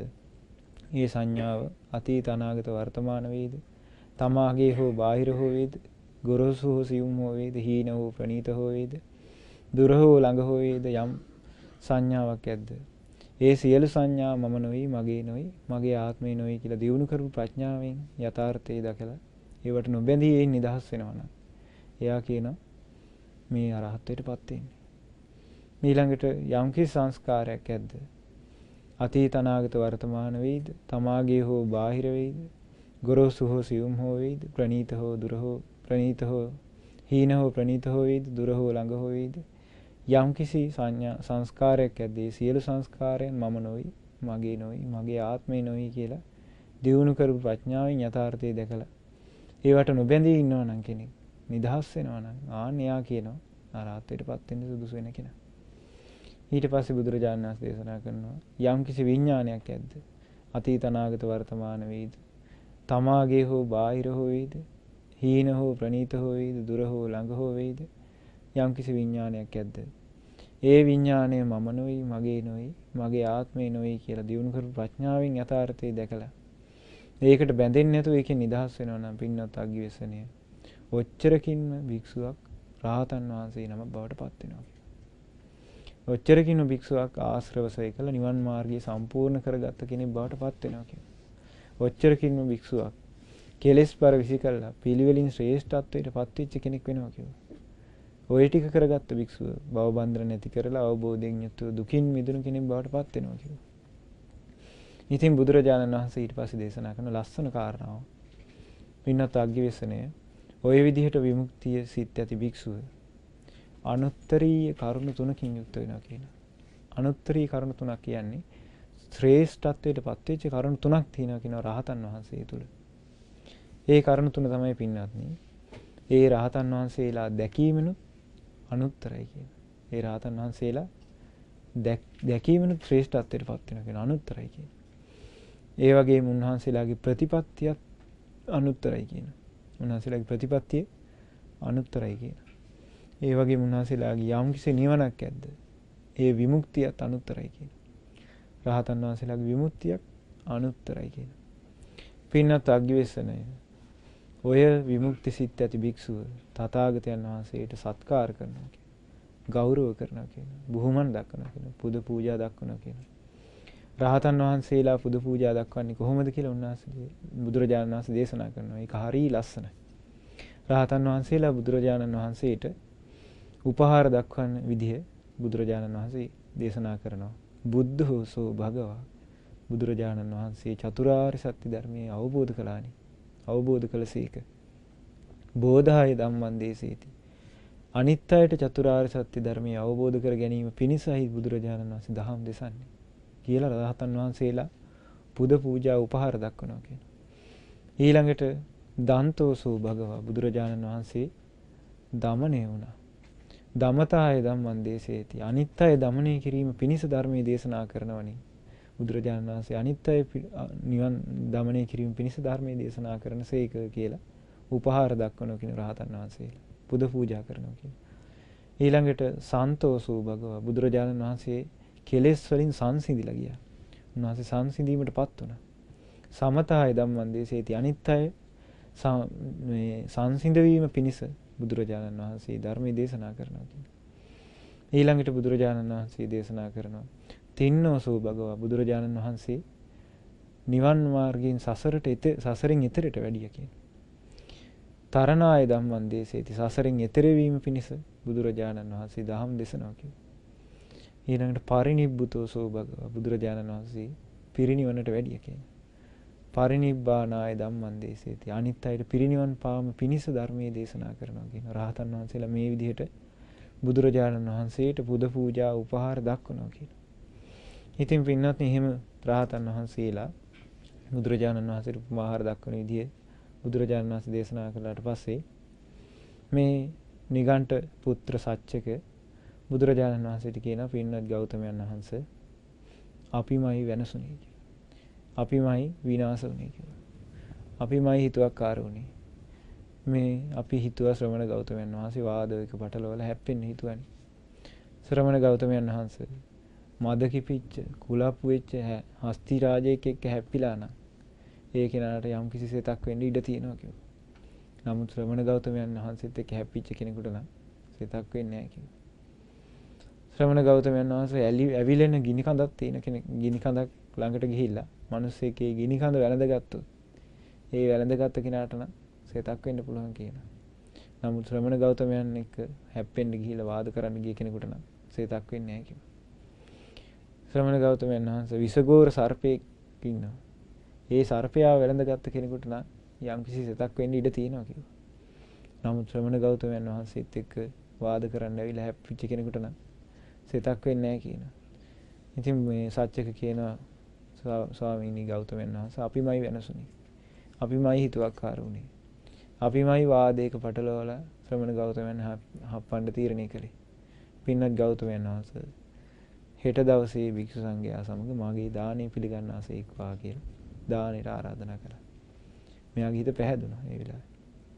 ඉතින් බුදුරජාණන් වහන්සේ ඒ ආරාධනාව නිහඬව පිළිගත්තා. පිළිගත්තට පස්සේ සත්‍යක මේ ආරාධනාව පිළිගත්තා කියලා දැනගෙන අර පිටිපස්ස හිටපු දිච්චවි පිරිස ඇමතුවා. අමතලා කියනවා "ඒයි මගේ වචනේ අහපල්ලා. මං හෙට ශ්‍රමණ ගෞතමයන් වහන්සේටත් මේ භික්ෂු සංඝයා පිරිසට මං ගෙදර දානයක් දෙනවා. උඹලට පුළුවන් විදිහට දානෙට බඩු කලමනා මට ගෙනත් දීපල්ලා කියලා." ඊට පස්සේ රැය වුණා. එදා රාත්‍රී 5 වුණාට පස්සේ නිගණ්ඨනාථ පුත් සත්‍යක තමන්ගේ ගෙදර හොඳට ආහාර පාන පිළියෙල කළා. ප්‍රණීත දානයක් හදලා පිළියෙල කරලා බුදුරජාණන් වහන්සේට ආරාධනා කළා. බුදුරජාණන් වහන්සේට දානි පූජා කළා. පූජා කරලා දානින් පස්සේ අර නිගණ්ඨ පුත්‍ර සත්‍යක පැත්තකින් වාඩි වෙලා කියනවා බවත් ගෞතමයන් වහන්සේ මේ දාණයෙන් යම්කිසි පුණ්‍ය සම්පත්තියක් ඇති වෙනවා නම් මේ දානෙ දීලා යම්කිසි පිනක් රැස් වෙනවා නම් ඒ රැස් වෙච්ච පින මේ සියලු දෙනා මේ දානෙට සම්බන්ධ වෙච්ච සියලු දෙනාටම අත් වේවා කියලා. මේ දායකයන්ට සැපත පිණිස අත් වේවා කියලා කිව්වා. එතකොට බුදුරජාණන් වහන්සේ දේශනා කළා අග්ගිවිස්සන ඔබ වගේ රාගය දුරු නොකළ, ද්වේෂය දුරු නොකළ, මෝහය දුරු නොකළ දන් පිළිගන්න කෙනෙකුට ඒ කියන්නේ ඔබට යම්කිසි පිරිසක් ඇවිල්ලා ඔබට දානෙට ගෙනත් දුන්නාද කලමන බඩු වහන්න ආදී ගෙනත් දුන්නාද ඒ ගෙනත් දීපු අයට රැස් වෙන්නේ ඔබට දානෙ දීපු පින කියලා. සත්‍යකට දානෙ දීපු පිනකු අර දානෙ බඩු ගෙනත් දීපු අයට රැස් වෙන්නේ. සත්‍යකේ මම වගේ විතරාගී, විත දෝෂී, විත මොහි කෙනෙකුට ඔබ දානයක් පූජා කළාද? ඒ මට දීපේකේ විපාකය ඔබට ලැබෙනවා. ඒකට බුදුරජාණන් වහන්සේ මේ දේශනාව කරලා මේ දේශනාව එතකොට මේ සත්‍යක පිළිගත්තා. ඉතින් පින්වත් මෙතනින් මේ දේශනාව අවසන් වෙනවා. මේ සත්‍යක බොහොම මාන්නෙන් හිටපු කෙනෙක් බුදුරජාණන් වහන්සේගේ වචන මාත්‍රයෙන් මේ සත්‍යකගේ මාන්නේ බිඳිලා ගියා. එතකොට මේ දේශනාවෙන් ඉස්මතු වෙන්නේ අපගේ භාග්‍යවත් අරහත් සම්මා සම්බුදුරජාණන් වහන්සේගේ අනුත්තර වූ පුරිස ධම්ම සාරථී ගුණය. ඒ නිසා පින්වත්නි අප සියලු දෙනාටත් මේ උතුම් කාල පරිච්ඡේදයේ බුදුරජාණන් වහන්සේ ගැන සිහි කරන මේ කාල පරිච්ඡේදයේ ඒ අනුත්තර පුරිස ධම්මසාරතී වෙච්ච බුදුරජාණන් වහන්සේව සරණ යාමේ වාසනාව ලැබෙත්වා. ඒ බුදුරජාණන් වහන්සේ සරණ ගිහින් අපටත් චතුරාර්ය සත්‍ය ධර්මය අවබෝධ කිරීමේ වාසනාව උදා වෙත්වා. සාදු සාදු සාදු. පුණ්‍ය අනුමෝදනාව. අද දින අසිරිමත් දම්සක ධර්මදේශනය සඳහා දායකත්වයේ දරන්නේ මීට වසරකට පෙර පරලෝ සැපත් කේ.ජී. පුංචි නෝනා මෑණියන්ට පුණ්‍යානුමෝදනා කිරීම පිණිස මාළඹේ තලාහේන නම්බර 115 නිවසේ පදිංචි එච්.ඒ. ජයවර්ධන, ලසන්තා පනාගොඩ, අජිත් පනාගොඩ, සුජිත් පනාගොඩ යන දූදරු පිරිස විසින් කියලා සඳහන් කරලා තියෙනවා. මේ උතුම් පුණ්‍ය ධර්මයෙන් රැස් වූ සියලු පුණ්‍ය ධර්මයන් ගෞතම බුදු සසුන රකින්න සියලු දෙවියෝ අනුමෝදන් වෙත්වා. දිව්‍ය ආයුෂයෙන් වර්ණයෙන් සැපයෙන් බලයෙන් ප්‍රඥාවෙන් වැඩිත්වා. සියලුම දෙවියන්ටත් උතුම් චතුරාර්ය සත්‍ය ධර්මය අවබෝධ කිරීමේ වාසනාව ලැබෙත්වා කියලා සාදු කියන්නේ. මේ උතුම් පුණ්‍ය ධර්මයෙන් රැස් වූ සියලු පුණ්‍ය ධර්මයන් 2015 5/11 වන දිනට වසරකට පෙර මිය පරලෝ යන්නට යෙදුන කේ.ජී. පුංචි නෝනා මෑණියන්ටද කේ.ජී. ඇසෝනිස් පෙරේරා, ජී බබානෝනා, ඩී පී.ඩී. සෙමනේරිස් අප්පුහාමි, කේ.ජී. සිද්ධි පෙරේරා, පී.ඩී. ලලිතා පද්මිනී පනාගොඩ යන පිරිසටත් ඒ වගේම කෑගත්ත මලවිට එගොඩවත්ත නිවසේ පදිංචිව සිට නැසී ගිය එච්.ඒ. පුංචි නිලමේ පියාණන්ටද ඒ වගේම WR පොඩිමණිකේ ආදරණීය මෑණියන්ටද චන්ද්‍රාවතී මණිකේ සොයුරියටද පවුලේ සියලු දෙනා නමින් මිය පරලෝකීය ඥාතීන්ටද පැමිණ සිටින සියලු දෙනා නමින් මිය පරලෝකීය සියලු ඥාතීන්ටද ඒ වගේම ධර්ම දේශනාවට උපකාර කළ අය සඳහා මිය පරලෝ යන්නට දෙන සියලු ඥාතීන්ටද මේ පින අනුමෝදන් වෙත්වා. ඒ අයගේ පරලෝක ජීවිත සුවපත් වෙත්වා, සැපවත් වෙත්වා. උතුම් චතුරාර්ය සත්‍ය ධර්මය අවබෝධ කිරීමේ වාසනාව උදා වෙත්වා කියලා සාදු කියන්නේ. මෙම උතුම් පුණ්‍ය ධර්මයෙන් රැස් වූ සියලු පින් දායකත්වයේ දරන එච්.ඒ. ජයවර්ධන, ලසන්තා පනාගොඩ, අජිත් පනාගොඩ, සුජිත් පනාගොඩ යන පින්නතුන් සියලු දෙනාටමත් දූ දරුවන් ඇතුළු පවුලේ සියලු දෙනාටමත් ධර්ම දේශනාවට උපකාර කළ සියලු දෙනාටත් සහභාගී වූ සියලු දෙනාටත් අනුමෝදන් වෙත්වා. සියලු දෙනා නිදුක් වෙත්වා, නිරෝගී වෙත්වා, සුවපත් වෙත්වා, දීර්ඝායුෂ ලැබෙත්වා. උතුම් චතුරාර්ය සත්‍ය ධර්මය අවබෝධ කිරීමේ වාසනාව ලැබෙත්වා කියලා සාදු කියන්නේ. රැස් වූ සියලු පුණ්‍ය ධර්මයන් පින්වත් ලොකු ස්වාමින් වහන්සේටත්, සීල් ගුණ දම් සුරකින්න සියලු මහා සංඝ රත්නයටත්, අනගාരികා මෑණියන් වහන්සේලාටත්, පැවිදි අපේක්ෂක අනගාരിക දරුවන්ටත් අනුමෝදන් වෙත්වා. උතුම් චතුරාර්ය සත්‍ය අවබෝධ කර ගැනීමේ වාසනාව ලැබෙත්වා. මෙම උතුම් ධර්ම දානයෙන් රැස් වූ සියලු පුණ්‍ය ධර්මයන් අද දින අසිරිමත් දම්සක ධර්ම දේශනය සඳහා දායකත්වයේ දරන පින්නතුන් ඇතුළු පවුලේ සියලු දෙනාට සහ ඥාති හිත විත්‍රාදීන් සියලු දෙනාටත් ධර්ම දේශනය සඳහා සහභාගී වූ පින්වත් සියලු දෙනාටත් ධර්ම දේශනාව ශ්‍රවණය කළ සියලු දෙනාටත් ලෝවාසී සියලු දෙනාටත් ශ්‍රද්ධා මාසික ධර්ම දානයට සම්බන්ධ සියලු පින්නතුන්ටත් මේ පින අනුමෝදන් වෙත්වා. ඒ සියලු දෙනාටත් උතුම් චතුරාර්ය සත්‍ය අවබෝධ කර ගැනීමේ වාසනාව ලැබෙත්වා කියලා සාදු කියන්නේ. සියලු දෙනාටම තෙරුවන් සරණයි. නමෝ බුද්ධාය. පින්වත් ස්වාමීන් වහන්සේ මනාකොට රසඥතාවයෙන් යුක්තව හැම කෙනාටම හොඳින් ශ්‍රවණය කරන්න පුළුවන් වෙන වගේ මේ ආදී වශයෙන් මහා ගුණ ඉස්මතු කරමින් ඒ කාරණා පිළිබඳ අපේ අවධානය යොමු කළා. පින්වත් ස්වාමීන් වහන්සේට අපි පුණ්‍යානුමෝදනා කරමු. මේ ගෞතම බුද්ධ ශාසනය උතුම් චතුරාර්ය සත්‍ය අවබෝධ කරගන්නට පින්වත් ස්වාමීන් වහන්සේට මේ පින් හේතු වාසනා වේවා කියා අප ප්‍රාර්ථනා කරමු. සාදු සාදු සාදු. ශ්‍රද්ධා රූපවාහිනිය ඔස්සේ ලංකා වාසී ලෝක වාසී සියලු දෙනාට සුවසේ ධර්ම අවබෝධය ලබන්නට අද දවසේදී අසිරිමත් දම්සක ධර්ම දේශනාමේ වැඩසටහනට දායකත්වයේ දැක්වූ මේ පිරිසට අප පුණ්‍යානුමෝදනා කරනවා.